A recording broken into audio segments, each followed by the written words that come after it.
Good evening, ladies and gentlemen. We are thrilled to welcome you to a remarkable evening of inspiration and empowerment. That's what she said. It's not just an event. It's a celebration of the extraordinary stories that everyday women like you have to share. We believe in the power of transformation, of women's voices. On today, it marks a historic moment as we bring this incredible event to St. Clair County for the very first time. 9 remarkable women from our community will take the stage to inspire and empower us all by sharing their deeply personal stories. We extend a heartfelt invitation for you to be a part of this powerful event. It's a night where strength, resilience, and hope will shine brightly. Thank you for joining us on this journey of empowerment and change. Together, we can create a world where women's voices are heard and their stories empower all of us. Enjoy the evening and let the stories of courage and strength move your heart. Welcome to the stage, the 2023 cast of That's What She Said, St. Clair County. Ladies and gentlemen, ladies, come on out.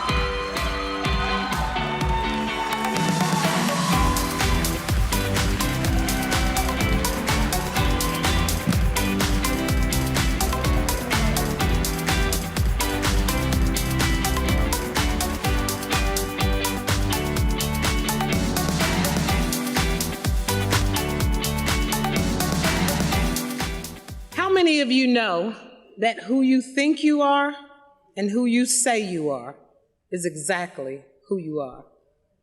I am Stacy Williams Welch. No, I didn't get married. Williams is the name given to me by my mother from my father, and Welch is the name that I chose to carry 4 years ago from my maternal grandmother and my mother.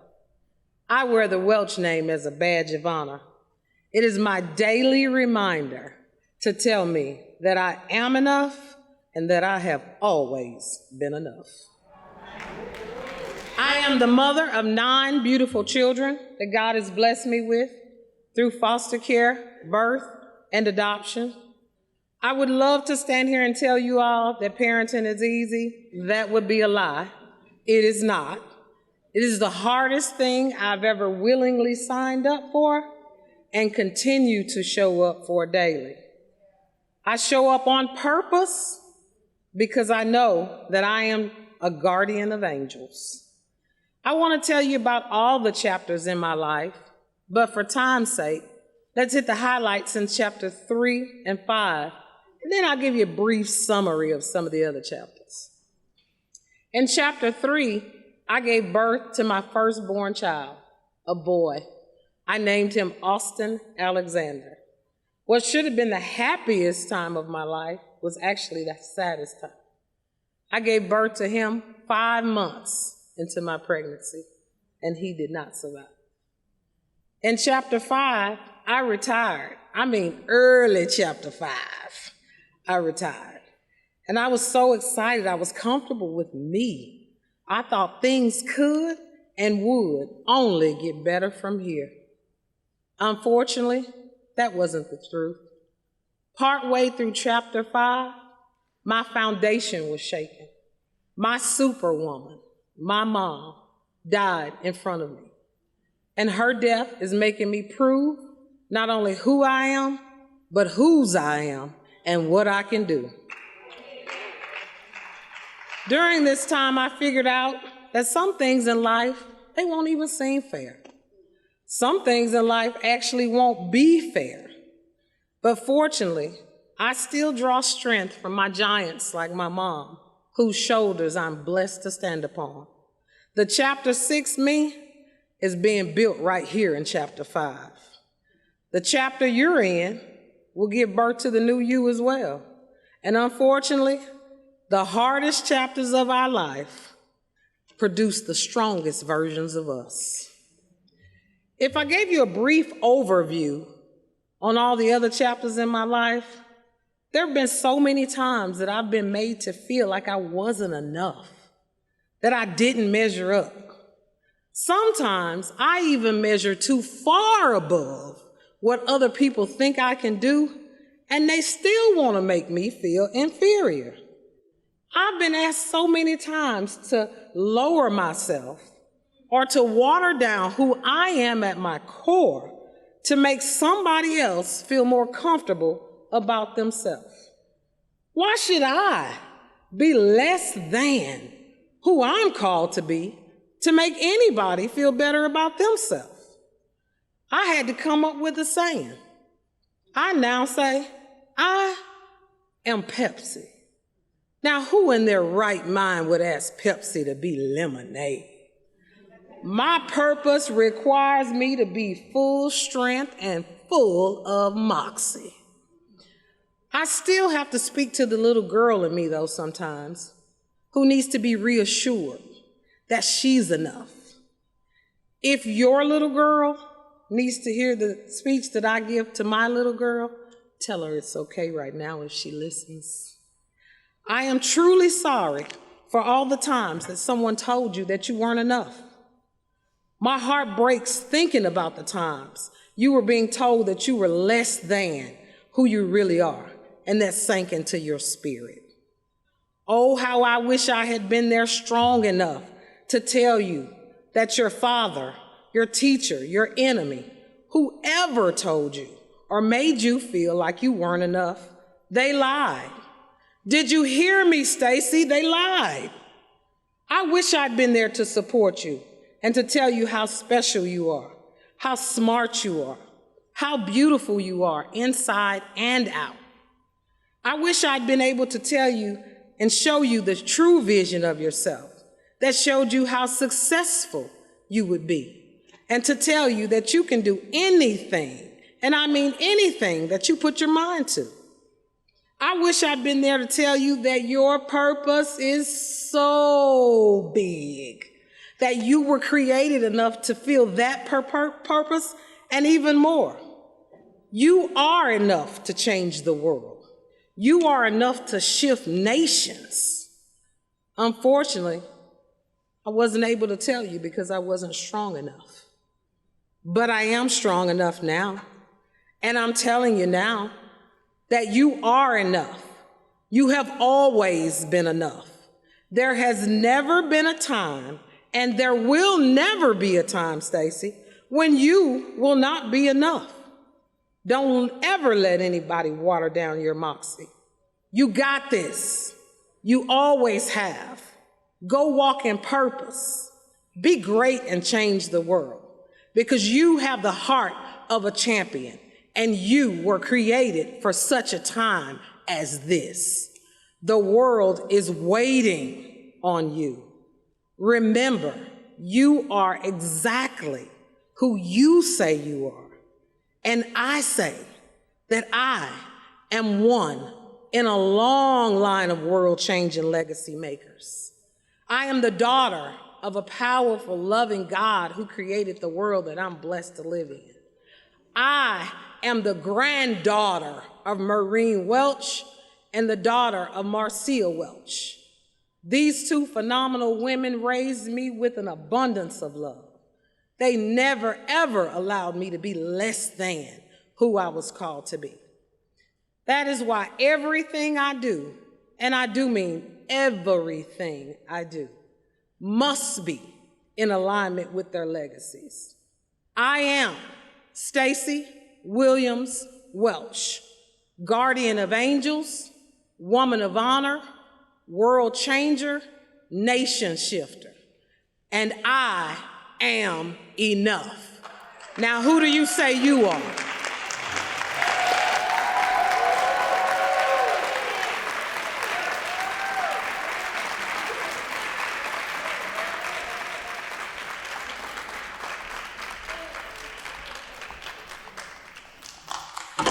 Good evening, everyone. My name is Connie Denise Frey-Spurlock, and I'm a mother, a grandmother, a wife, a professor, a change maker, and a motherless daughter. I wasn't always any of those things, of course. I was my mother's firstborn, her guinea pig, as she often called me. Guinea pigs are cute, but they've also, unfortunately, historically been subject to rather harmful and painful testing. Mama acknowledged both were true for me when she called me her guinea pig. You see, Mama lived with a lot of fear because she was intimately familiar with tragedy, loss, and pain from a very early age. When she was just a toddler, she suffered third-degree burns on her hand and arm in the same drunk driving car crash that killed her father, leaving my granny with 3 young children to care for on her own. As a young girl, she suffered abuse at the hands of men who claimed to love her and to love her mother. And as a working woman, she experienced sexual harassment and pregnancy discrimination by her employers. It's no wonder she was afraid to let me out of her sight until she had to. When I say she wouldn't let me out of her sight, I mean it. If I was outside playing, she was outside too. If I was at my friend's house across the street, we were in the front yard where Mama could see us from our front porch. When I went to my first football game as a first-year high school student, Mama sat right next to me. I wasn't allowed to leave my seat unless she went with me. Mama told me in her last year that she was sorry, that she understood while her intent was to keep me safe, she had hurt me in the process. By the time I was 15 years old, our relationship was so hostile and so very unhealthy, I moved from my mom's home in Tennessee to my dad's home in Alabama. I had only just reconnected with him 2 years earlier after being separated from him since I was a baby. If Mama was strict, Dad was about as lenient as they came. During this time, I lived as if I didn't have a mother. I didn't call, I didn't write, and she didn't either. I was finally free of her and her impossibly high standards, and she was no doubt glad to have a break from me too. But I did have a mother, and one who had instilled in me her very deep love of learning. So when I found out I was pregnant at 16 years old, I sobbed. I sobbed not because of the enormous task ahead of me that centered on this helpless human I was about to bring into the world, but I sobbed because my hopes for college were dashed. But they weren't, because my mother also taught me to be relentlessly persistent. She called it hard-headed, but when a colleague recently used the term relentlessly persistent to describe me, I realized that's really what it is. Mama and I weren't hard-headed. We're both open to learning new things, but what we're not open to is compromising on what is right. Whether it was her fighting with Sears to make sure they honored every word of the warranty they sold her for the air conditioning unit she purchased for our very small home, or if it's me making sure someone has something special to call their own, like a crocheted blanket, she was, and I am, relentlessly persistent. So pregnant at 16, I did what she had prepared me to do all my short life, to relentlessly persist. Now in pursuit of a better life for myself so that my son could also have a better life. Through a series of incredibly fortunate and also sometimes very devastating events, and surrounded by gracious family, friends, and community members, I've been able to do just that. Many have cheered me on, pulled me up the ladder, and fought to get me to the table. One day, as all of these great things were happening, Mama called to say she had breast cancer. Inflammatory breast cancer, no less, a rare and aggressive cancer with just a 5-year survival rate of 40%. Mama was one of the 60% who didn't live to see 5 more years. Hard-headedness and relentless persistence sometimes just aren't enough. So when it became clear that she wasn't going to see the end of the year, I postponed my PhD studies left my son in the care of my partner at the time, and moved into my sister's one-bedroom apartment where my mother was by then living. If I live to be 100, and I absolutely do plan to do just that, the last 8 weeks of my mother's life will forever be 6 of the most beautiful weeks of my own life. The last 2, though, they hurt like hell. When you know death is coming, it changes your why. Our why became to be the mother and daughter we were meant to be. So we talked about things that made us happy, we did things that made us laugh, and we apologized for being shits to one another. Mama passed at 51, making me a motherless daughter at the age of 33. After her memorial, relentless persistence kicked back in, and I headed back to Nebraska to finish my PhD. 2 years later, I landed a job at Southern Illinois University, where I've built my career and found my community. I turned 51 in 2020, and in the years leading up to it, I spent a lot of time thinking about what it meant that I would live to be older than Mama, that I would soon reach an age for which I have no reference for in her life. What would she have been like at the age of 55, at 60, or 72, which is how old she'd be if she were here today? What advice would she have for me as I enter into menopause? What would she think about her grandson and his beautiful family? Would she live with me and love on those grandkids with me and enjoy spending time with my dogs at the same time? I think she would. I'm 54 now, so I've had some time to think about what it means to become an old woman when the woman who should have been my role model is gone. My thoughts change daily, so this is where I am today. Growing old is a gift, and one that I'm working very hard sometimes to embrace in all of its ways. Since turning 51, I'm very conscious of the fact that if I was my mother, I wouldn't have the moments with my grandkids that I do. I'm also becoming more aware of how I'm not my mother. I am alive, and I'm not going to be afraid anymore. Growing old is a privilege, so I'm taking risks and leveraging that privilege for the benefit of my health and for the benefit of my community. Growing old means it's my turn to take down the fences that required ladders to begin with. It's my turn to remove the walls that made the tables hard to find. Risks. I'm on a freaking stage doing something I never would have imagined doing, but I'm doing it because I've made the choice to surround myself with some amazing, brilliantly passionate, generously loving, imperfectly faulty, relentlessly persistent, old and young women like the ones on the stage here with me tonight. I see Mama in them, and I hope they see Mama in me too.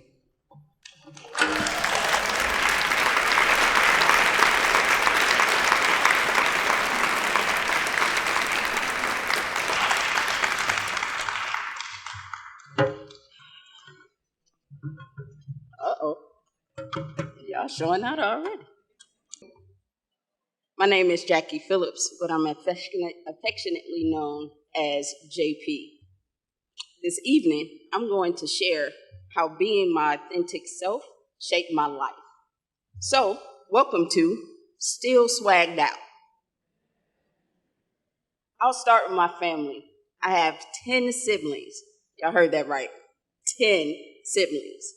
I've lost 4 of them, and both of my parents, well, they grew up on plantations. My father, the chief, in 1930, and my mother, the queen, in 1936. We lost the queen in 2016, but we are more than blessed to still have the chief with us. He's 93 with dementia. Yes. I miss and love my siblings and the queen, and I hope I make them proud.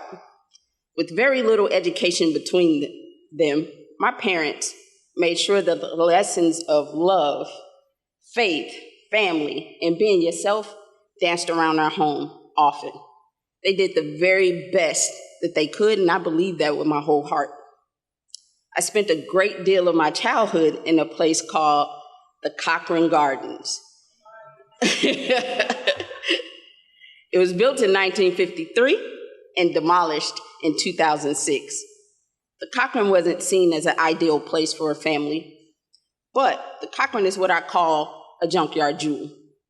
See, it's a little rough around the edges, not much to look at first, but once you start to dig in, you start to see the beauty and value. In the Cochran, you had every personality imaginable, so it would be easy to get lost. This was in the 80s, so y'all know that there was plenty of other madness to go along with that jambalaya of personalities. However, I got the privilege of a village that poured into me, both men and women of all ages. I heard how smart, talented, and unique I was at an early age. This would impact how I viewed myself and how I responded to how the world viewed me. If someone had an issue with me playing the drums, playing basketball, or wearing what felt good to me, that was their problem, not mine. With my praying parents, protective siblings, and the Cochran, they let me know that being me was not only okay, it was what they expected of me. So fast forward with me to 2005, when I got the God nudge to become an entrepreneur. I know madness, right? Shout out to my original mentors, Rick and Steve, I miss you both. But I carried the message you both gave to me. Lead with God, love, and be you. That's your most valuable asset. When I started consulting, we would bid on contracts in person, so the competitive energy was high.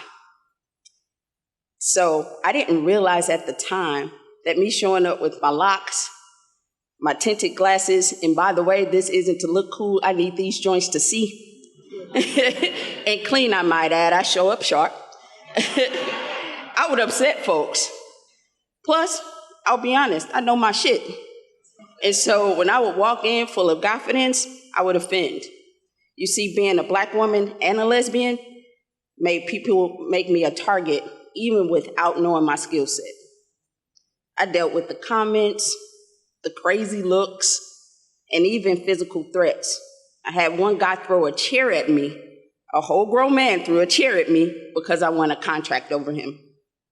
But that never caused me to waver from showing up as JP. Even when I was scared, frustrated, unsure, and alone, they still got JP, the swagged out geek. Now, don't get me wrong. There are still times, and there were times, where there were plenty of tears, yelling, punching the air, and y'all, I love God, but I cuss a little bit. But I just kept showing up at JP, and that authenticity won. So fast forward to the present, and showing up as JP has taken my brand and businesses to heights only God saw for me.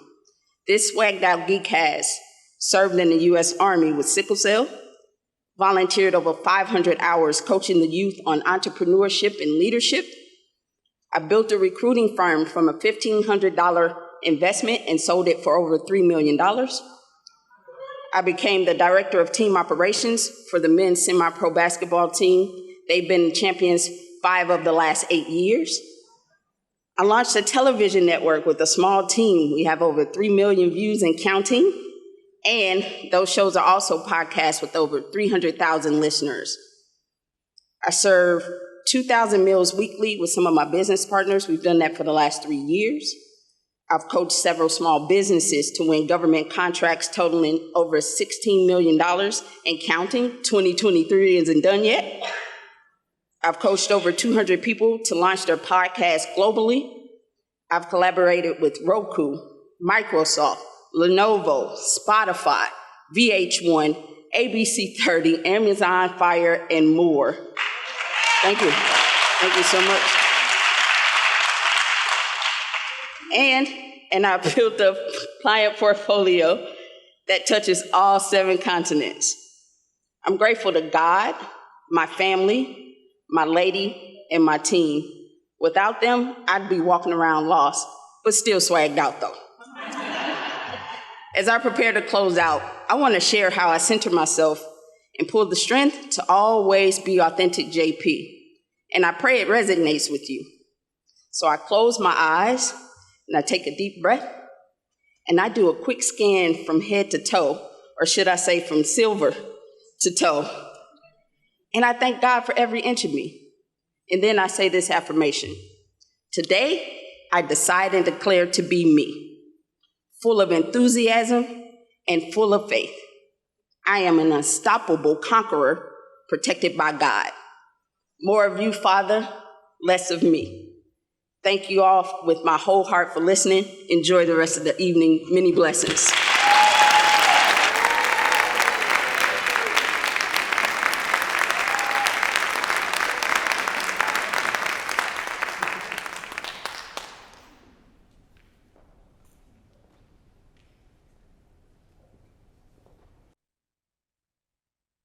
The greatest thing we get an opportunity to do is learn something, then practice it.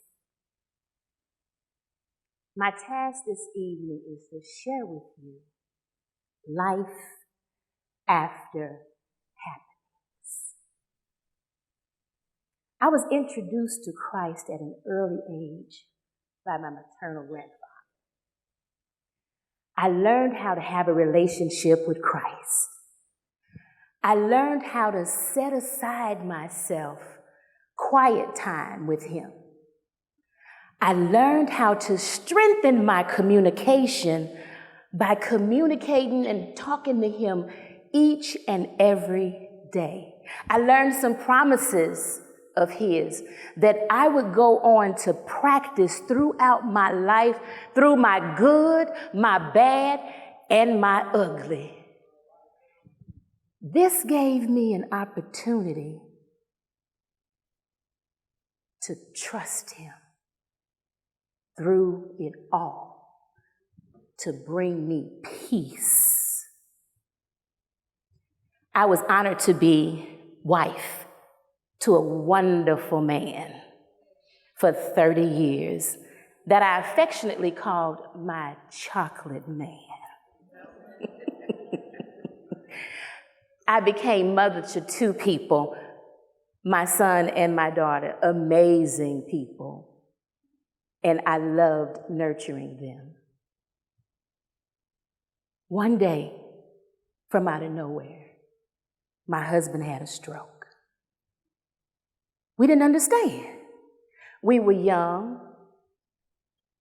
active, seemingly healthy.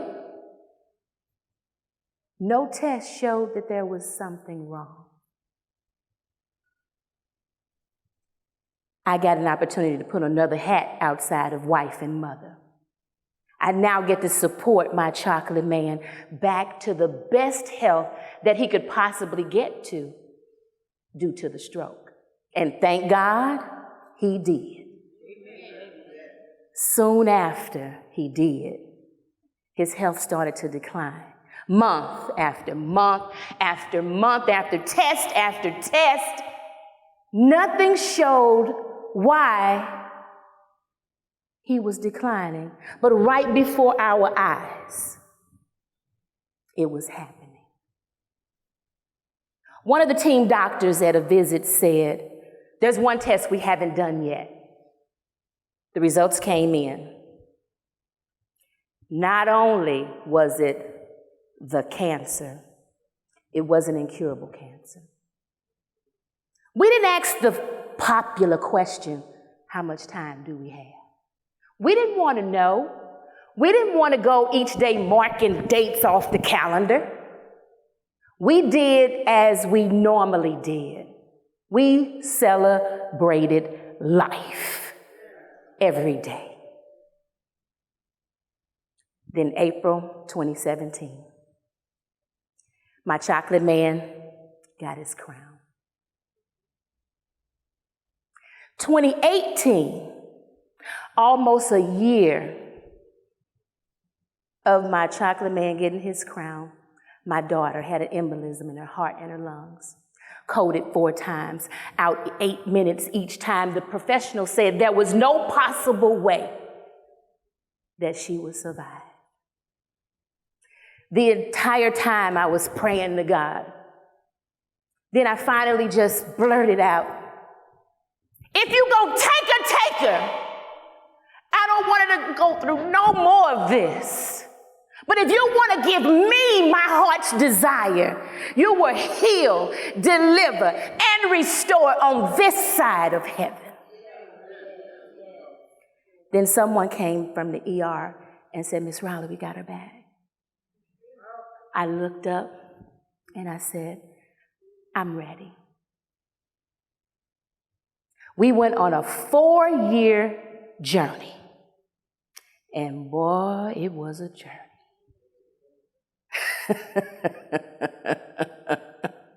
I got an opportunity to practice yet again that faith that I've been practicing. And my God, my God, my God, He healed, He delivered, He restored. She walked again, talked again, and praised again. Then at her very best, May 14, 2022, she got her crown. And as heavy as that was for me, I got an opportunity to see how much God really did love me. Because He knew that if He had asked me if I was ready, I'd have said, no, I need more time. He knew in 2018, as strong as I think I am, I wasn't ready for her to get her crown then. He got me on a new journey now. Who is Rosalind? As I navigate this new lane, I need that faith that I've been practicing all my life for this very moment right here. I realize that I am more than the roles I play. And that life is only 10% what happens to me and 90% how I respond to it. And it doesn't matter what the it is. The loss of a loved one, the loss of your car, your job, your house, divorce, loss. It's 90% how we respond to it. I can be bitter or better. I can be pitiful or powerful. I can't live in pity. And I can't live bitter. Christ died that I might have life and have it more abundantly. I have a responsibility to each and every day figure out how I can be better and how I can be powerful in each day through the heaviness and the pain. And I can do that. I can do that because I'm anchored in His love. And because I'm anchored in His love, I can use my faith. I know that I have come this far by faith. I am more than a conqueror. I am Rosalind-Ralleigh, victorious in the after.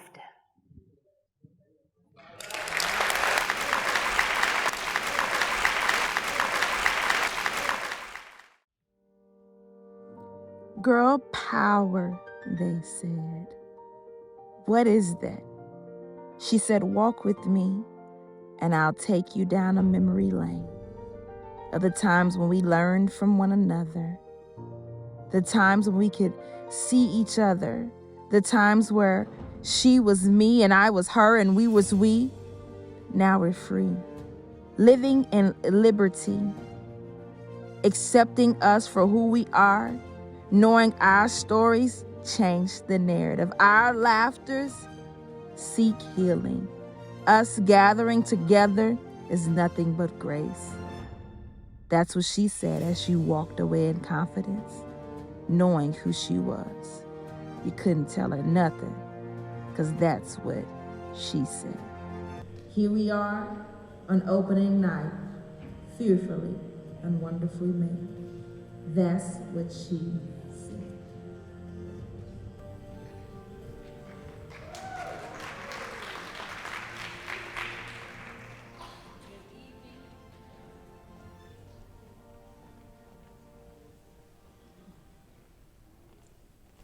Good evening, family and friends. Good evening. Good evening. My name is Antwoinette Ayers, and I am the director for That's What She Said, St. Clair County. It is an honor to be here. Blessings. It is an honor to be before you this evening working with these ladies. I want to tell you why we're here. We're here because Tammy Hamilton had a vision. And she wanted to bring this production here because she thought it would be something that this surrounding area could benefit from as women telling their stories. But not only that, Tammy has a nonprofit. And so if you look at your programs, there is her 501c3 nonprofit organization, Tam's Beautiful Butterfly. Tam's Beautiful Butterfly's mission is to partner with schools and colleges to educate teens and young adults about suicide. So we want you to know, for those of you, if you have a moment, to scan over to Tammy's page that talks about her organization and donate to support her cause. As you know, that during COVID, suicide was one of the highest death rates around in the region. So we want to make sure that we sow into awareness for suicide prevention and also the education of helping those who need help with mental health. So ladies and gentlemen, I want to say welcome back to the stage. That's What She Said, St. Clair County.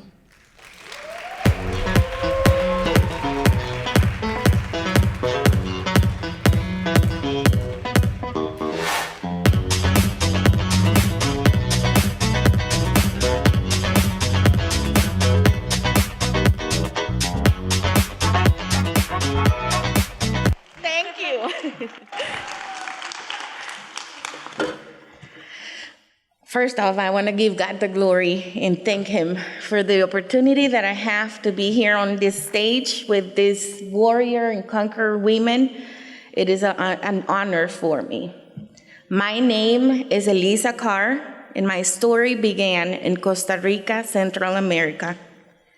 I grew up in a Christian home with great values, compassion, hard work, gratitude, generosity, and of course, lots and lots of love. And this is my testimony.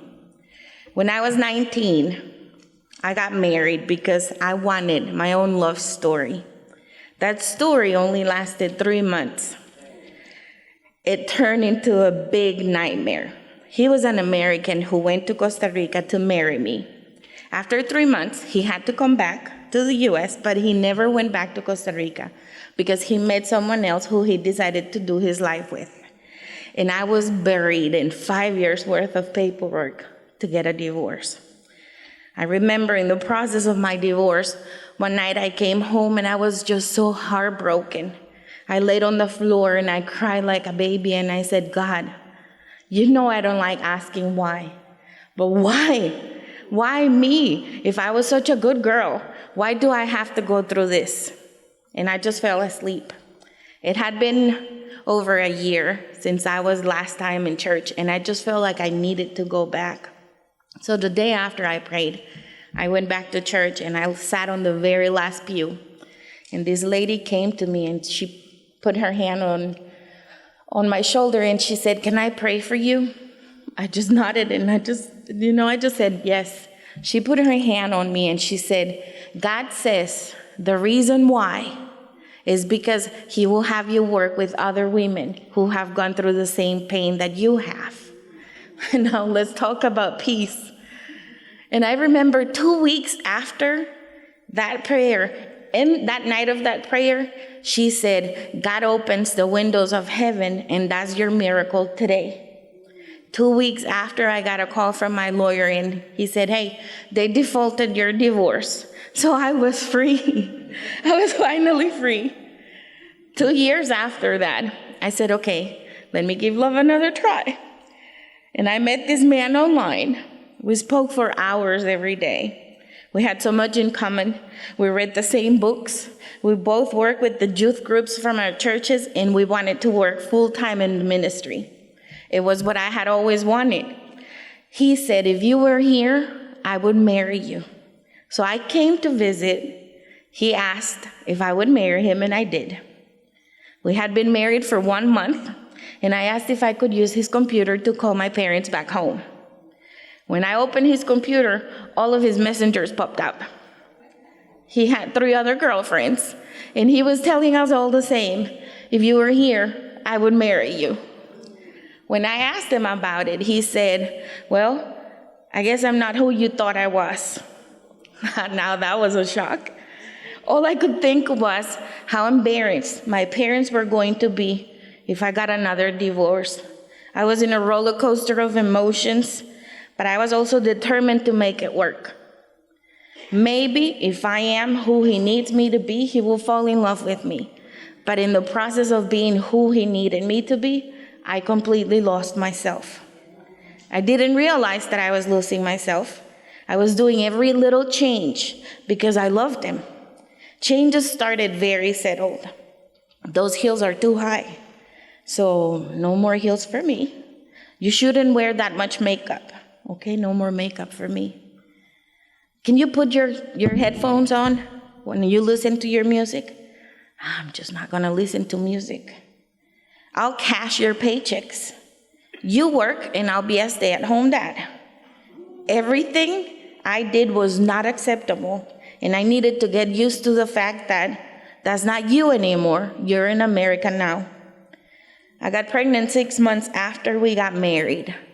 4 months after I had my boy, I found out that I was pregnant again.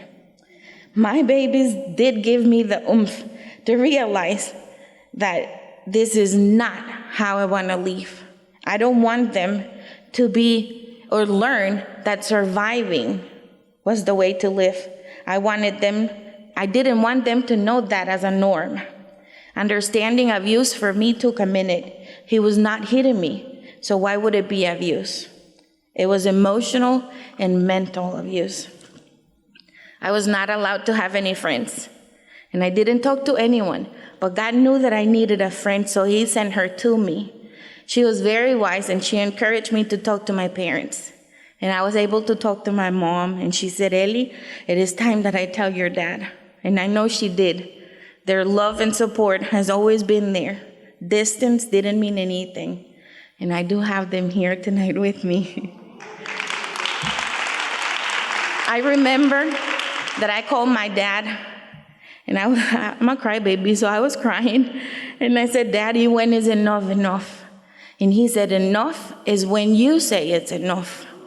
And I realized I had had enough. I ran away with my babies. We left with what we had on, and that was it. But for the first time in 7 years, I was living and not just surviving. I had the time to rediscover my life. It was time for me to learn who I am again, what my boundaries are, what do I enjoy. And well, I love makeup, but not the bold looks that I used to wear. I love heels, but they are so uncomfortable. I am going to listen to my music, and I am going to dance. I am my own love story, because I am a mom 100% of the time, but I am also a woman 100% of the time. I am saved. I am complete. I am chosen. I am forgiven. I am a new creation. I am a child of God. I am light. I am more than a conqueror. I am created for good things. Every morning, I wake up and I thank God for the new day, full of His mercies and opportunities to make a difference in someone else's life. And I am grateful that I get to relearn myself every day. Thank you.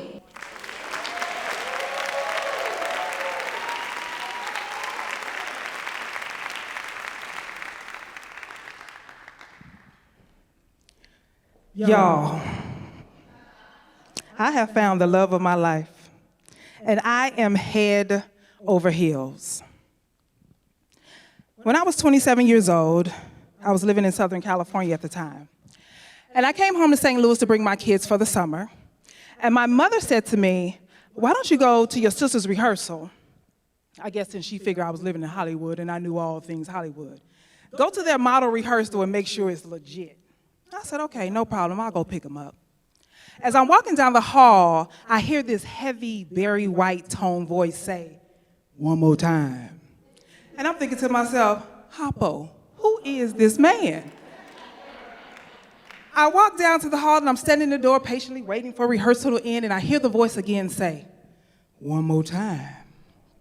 By this time, I done caught the man with the voice. And I'm like, Hoppo, who is this man? For the third time, I hear this voice say, "One more time." Now, rehearsal was supposed to be over. I'm only here visiting. I got people to see, things to do, places to go. I told my two baby sisters, because I'm the oldest of four girls, y'all belong to me. Let's wrap this up. It ain't no one more time. To make a long story short, he and I exchanged numbers. He invited me back to the rehearsal space, and y'all, he was fine, so you know I went, right? There were two peculiar things that he did, though. The first thing he asked me was, "Can I play a song for you?" And I'm thinking, okay. And he plays Drew Hill, "Beauty," I didn't say I can sing, "is her name." By the time the song ended, I had tiptoed so far back behind this big pillar, and now I'm looking out like, Hoppo, who is this man? And the second thing he did, he said to me, "If your mind is right, you can be my wife." And I'm thinking to myself, honey, I am 27 years old, a mother of two. My mind is correct. Little did I know that I was about to go on a 6.5-year mental journey. I told my best friend as he moved to California with me, "Girl, he's so mental. Everything is so, we gotta think. Everything is so deep." There were yellow and red flags all over the place. But because I wanted to love this man, because he was fine, y'all. He was tall, he was handsome, I loved his voice. He had nice hands, beautiful smile, and the only thing I wanted to do was love this man. In that 6.5 years, you all, we were homeless. I had my first car that I got for myself at the Riverside Credit Union, my white 4-door Mitsubishi Mirage, honey.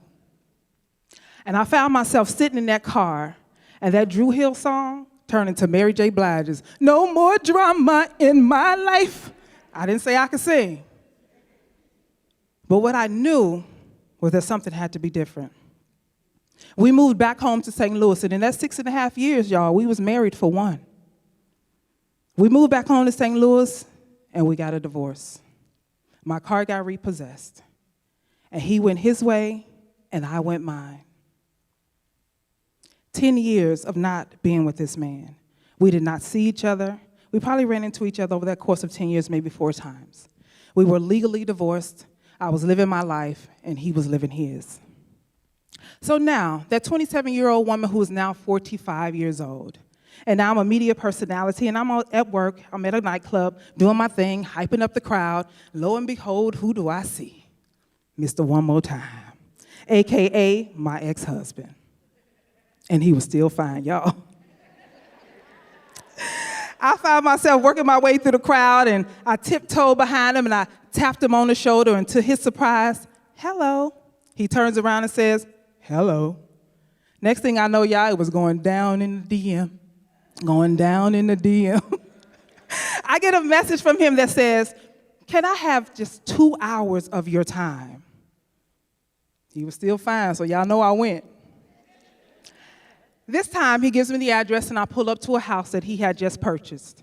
A little nice car sitting in the driveway, house sitting on the hill. I'm like, okay, brother done got himself together, all right. We have a conversation about all that we had gone through over that course of 6.5 years being together. We had a conversation about how we did our self-work over that 10.5 years of us being apart. And I had been on my self-work journey for a long time, but I knew that I had did my self-work. Guess what, y'all? 2.5 years later, we got married again. Yes, I married the same man twice.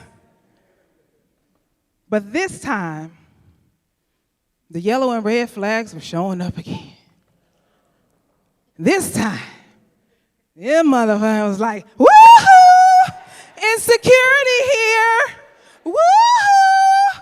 I still don't support your hopes, dreams, and wishes. Yoo-hoo! Plain old mind was in the building. And what I knew is that I did not want to repeat chapter 27. I was done with chapter 27. That 27-year-old woman who is now a 45-year-old woman, who is now a 48-year-old woman, had enough. And so, as I stand before you today, almost turning 50 in 2 weeks, I am divorcing that mister one more time. Because what I had to learn was the person that I needed to be head over heels for, the person that I needed to love more than anything, was me. I did not need Mr. One More Time. I did not need Mr. Barry White voice. What I needed to do was to tap into my work. When I say that I did my self-work, I meant that. So what I had to do was close that chapter, rip that up, throw it in the fire, and throw that book away, because baby, what we're not gonna do is go through any mental mind roller coasters again. I am 50 years old. I don't have that kind of time. I am 50 years old. I got other things to do with my time. And as long as I love me, and as long as I can trust me, and as long as I believe in me, baby, life is gonna be good. So I stand before you today and say, if there's someone within yourself that is tapping on you and not telling you that you deserve love, desire love, and that you should demand love, I want you to look her in the mirror and say, Hoppo, who is this woman? Because you deserve any and everything that you want, need, and deserve. Thank you.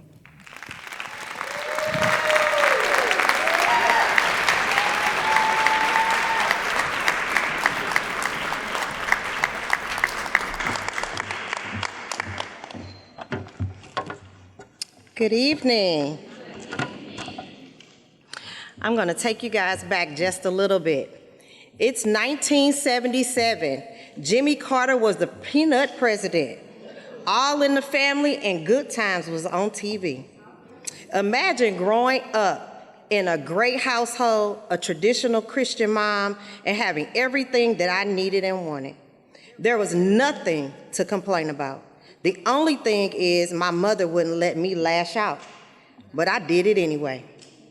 As a 5-year-old, my mother would dress me in the cutest dresses, lace, bows, ruffles, patent leather shoes. She would get in the shower, and once she got out, would find me in a turtleneck, corduroys, Buster Browns, and a new hairstyle with crooked parts and no bows. I probably should have got my butt whooped, and did. In high school, I continued to love to do my own hair. I would take my allowance, buy hair dye, color my hair different colors every week until it fell out in the sink. It's literally some family photos on the wall with me half bald-headed on one side. I was an average student. I had a 2.0. I was also a desegregation student from the St. Louis City to St. Louis County. I loved to be first. My first day of school, the Armed National Guard was standing outside of our high school with rifles, waiting for the city students to come to St. Louis County. That was in 1986. I thought we was in Selma, Alabama. I had become angry and disobedient. I was always getting in school detention for talking too much and being late for class. I told y'all I like to be first. The school created in-school detention just for me because I had to complete 300 hours before graduating. I told y'all I like to be first in anything I do. I was just lashing out for no damn reason. It's now 1990. We just left the era of police with NWA. LL Cool J was saying mama should knock you out, and I definitely needed to be knocked out. I was the first graduating class of the decade, 1990. I had no desire to go to college with my 2.0 GPA. If it wasn't for my mother being a high school guidance counselor, I wouldn't have made it. I wanted to stay home with my drug dealer boyfriend who was already my baby daddy without the baby. My mother said I didn't have a choice. I was going to college in Mississippi 8 hours away. During my freshman year, first semester, my baby daddy got killed, and I found out I was pregnant again. Due to my amazing support system, I was able to stay in college, but got pregnant again with my second child. This time, I didn't tell my mother. I just came home for Christmas break with a baby on my hip. But I did manage to graduate with my bachelor's degree. I moved back to St. Louis, and my second baby daddy got killed. I was just lashing out for no damn reason. Life became normal for about 2.2 seconds. I got married, finally had my third child in wedlock. I thought I had finally got it right. On my first day, I told y'all I like to be first. On my first day back to work from maternity leave, my baby's first day at daycare, my third child died. I was devastated and quickly divorced. I had had enough. Enough was enough. This is when I decided to become an entrepreneur and become an esthetician in the beauty world. I purposely got fired from my $75,000 job in corporate litigation with a master's degree. Then that's when other people start saying, she just lashing out for no damn reason. Lashing Out Lucy was born then in 2007. Death became my purpose. Knocking down barriers became my passion. I became a licensed esthetician, a licensed cosmetologist, a licensed beauty instructor, and the first to bring lash extensions to the St. Louis area. This is my drive to win without following the status quo. Lashing Out Lucy, she opened up a 5,000 square feet day spa in downtown St. Louis Loft District when her very own esthetician instructor told her she couldn't or wouldn't be able to do it. Quickly making six-figure income in just lashes when people said, nobody ain't gonna pay you $200 for lashes when we can go to the nail salon and get them for $20. Lashing Out Lucy expanded her salon brand into Fairview Heights, Illinois, having clients come for services as far as Springfield, Illinois. Growing the brand to almost $300,000 in revenues with just lash extensions, but I'm licensed in all those other areas. I created a blueprint to hire young ladies out of high school, to empower them, to educate them and show them how they can make $100,000 in the beauty industry as well. Lashing Out Lucy used to lash out for all the wrong reasons. Sometimes it was just to prove somebody else wrong. Lashing Out Lucy is now passing the torch to young women who are just average like me, but feel they're not good enough. Those high schoolers that will see students who feel devalued because they're not choosing to go to college. I'm preparing those young ladies for the beauty industry and the world through training and development, professionalism, and a skill set for entrepreneurship. My motto now is, if it's not what you do, it's how you do it. You need to work harder. You need to work smarter, not harder. And time is always money. Just know there will always be trials and storms. I went through them all, as you heard today. At the end of the day, let it out, let it go, cry, scream. In order to overcome the stress in life, you have to have prayer, God, His grace, and His mercy. You have to stand up, wipe your tears, kill those fears, put your big girl panties on, refresh your journey for greatness the very next day. Just know you got this, because I do too. I am Lashing Out Lucy.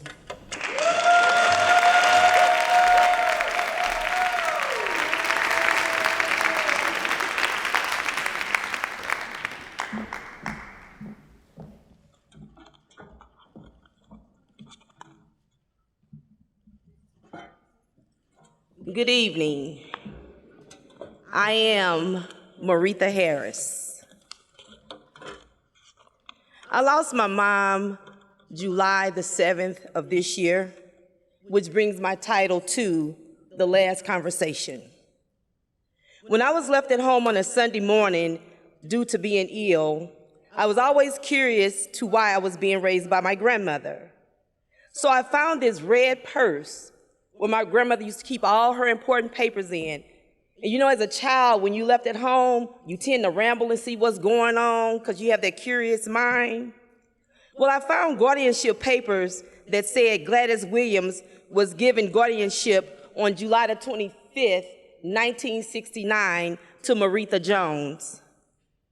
Only I was 4 years old when I found these, well, when I was born July the 2nd, 1965, so I was 4 years old when my grandmother received guardianship over me. When I was told that Sarah was my mother and that my grandmother was raising me, I had questions. But back then, in those days, you didn't question adults because whatever was said here stayed here. It didn't go nowhere but inside that house. Life was different for me because I had two sisters and one brother that was being raised by my mother. So as a child, I didn't understand why I was being raised without them. I can remember asking if I could spend a night with my mother and my two sisters and my brother. And my grandmother's response, maybe one day. The day came when I was finally able to spend the night.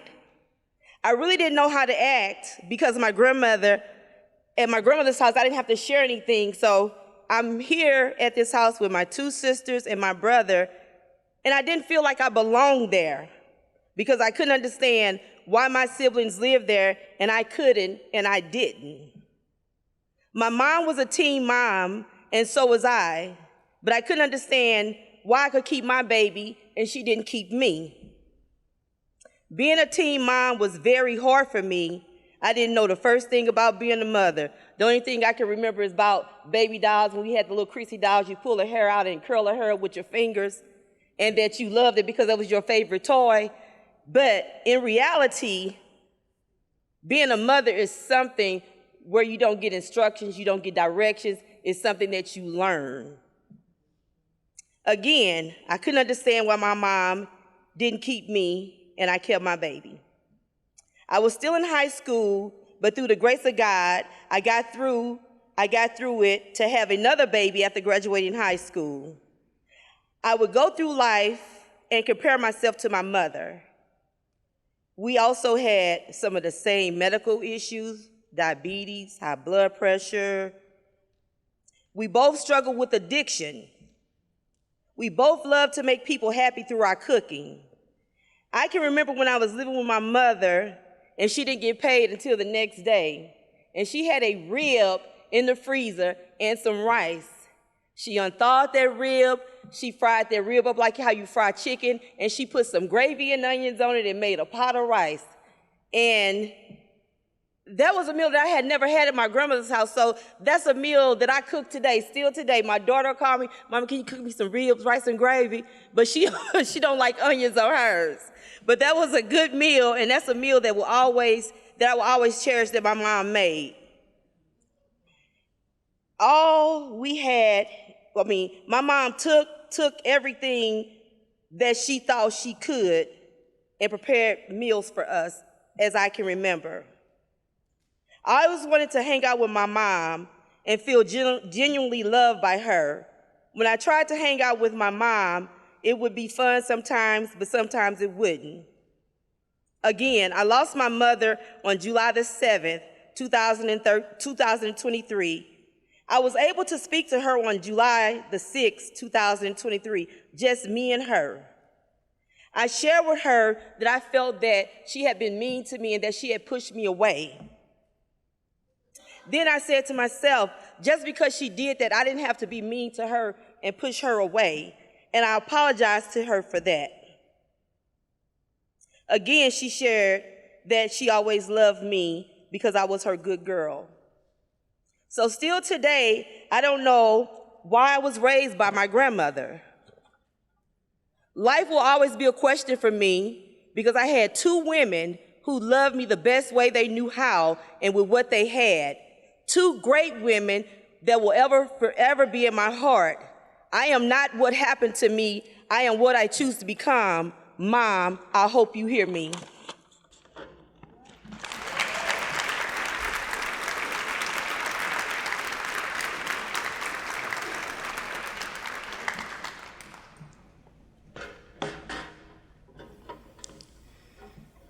Hi, thank you for being here today.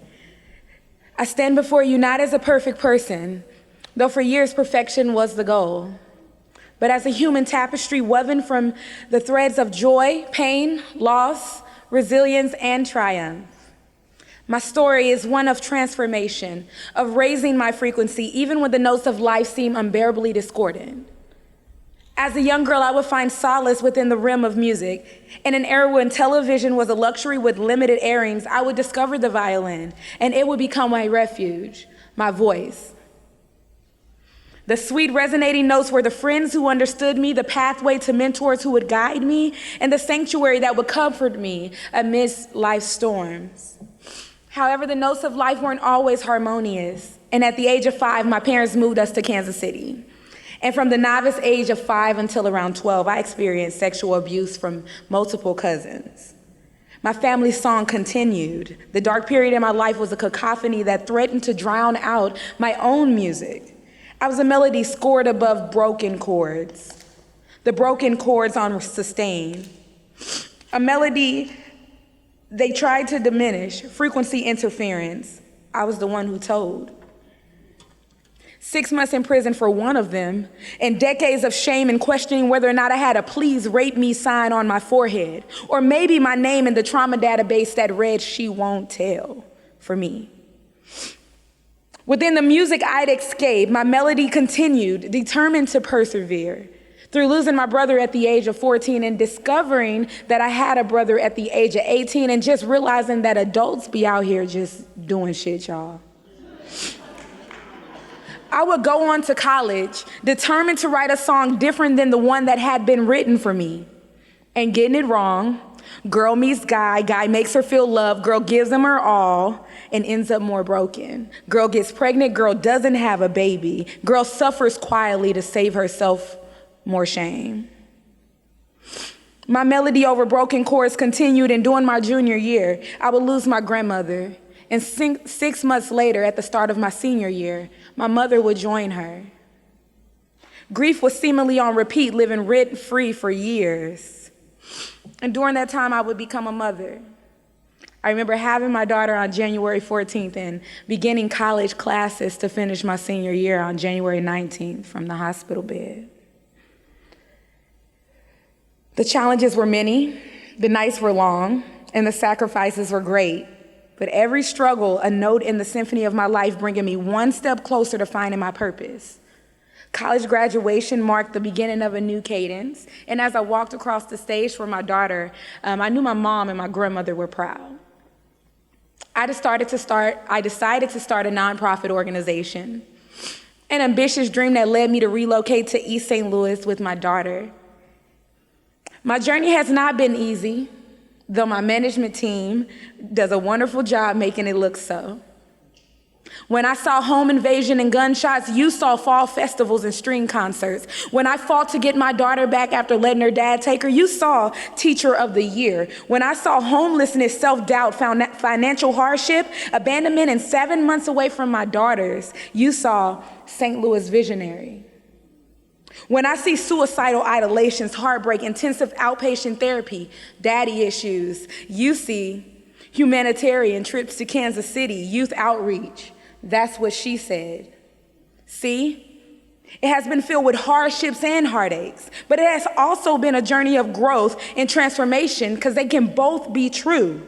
Both can exist at the same time. One has carried me from the shadows of abuse to the spotlight of advocacy, from the depths of despair to the heights of hope.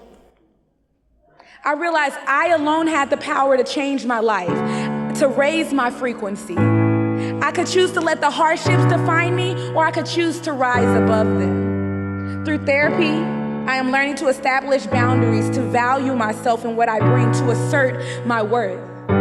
I have realized that I deserve respect, love, and kindness, not just from others, but from myself. I learned that I was not just a survivor, but a warrior. A warrior with the power to transform my pain into strength, to continue teaching, to continue inspiring young minds through the power of music, to continue being a mother. I found the courage to continue my nonprofit organization, to use my story, my music, to uplift those around me facing their own trials. I stand before you today as a testament to the power of resilience, a living proof that no matter how dark the night, the dawn will always break. I am a woman who has faced the darkest storms, yet I am a woman who has learned to dance in the rain. My journey has taught me that our lives are not determined by the trials we face, but how we rise above them, that we have the power to transform our lives, to raise our frequency, to create a symphony of resilience, of strength, of hope. So let us raise our frequencies. Let us turn our trials into triumphs, our hardships into hope. Let us create a symphony of resilience, a symphony of strength, a symphony of hope. See, we are not victims to our life songs. We are the conductors of our lives. So remember, no matter how hard the trials, no matter how fierce the storms, you have the power to transform your life. You have the power to compose your symphony. You have the power to raise your frequency.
We thank you so much for coming out.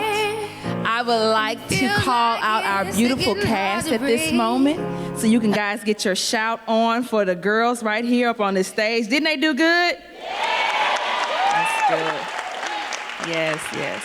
And we have our first act is Miss Stacy Williams Welch.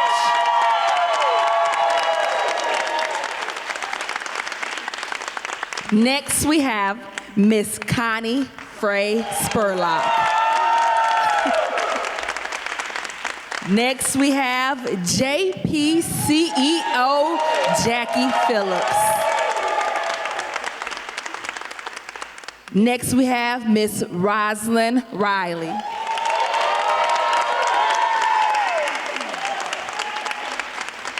We have Miss Elisa Carr. Next is Miss Sinita Wells.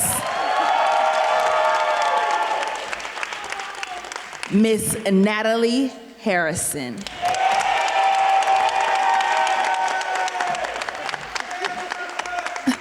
Miss Marretha Harris.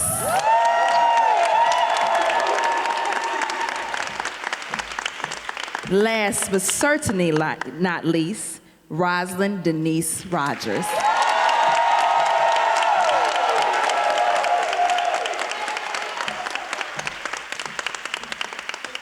This is the cast of That's What She Said, St. Clair County.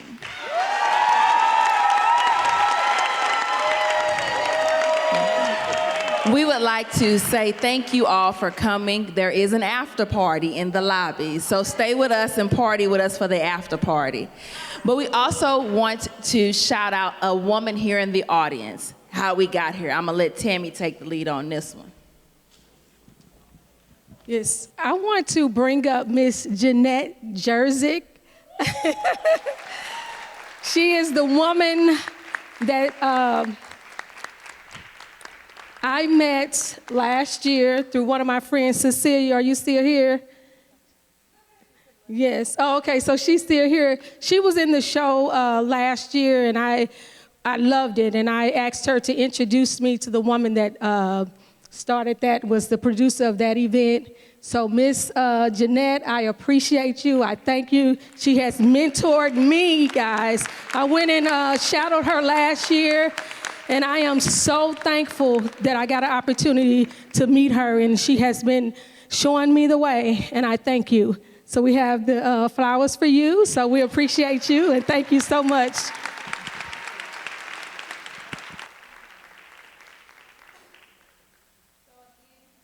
So again, we thank you for coming out.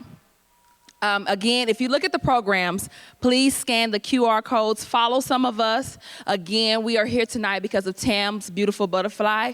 If you can, find it in your heart to give a donation through the QR code on Tammy's page. We gladly appreciate it. We thank you again. We want you to drive safely. Remember, there's an after party, so stay with us and party. Again, thank you guys for coming.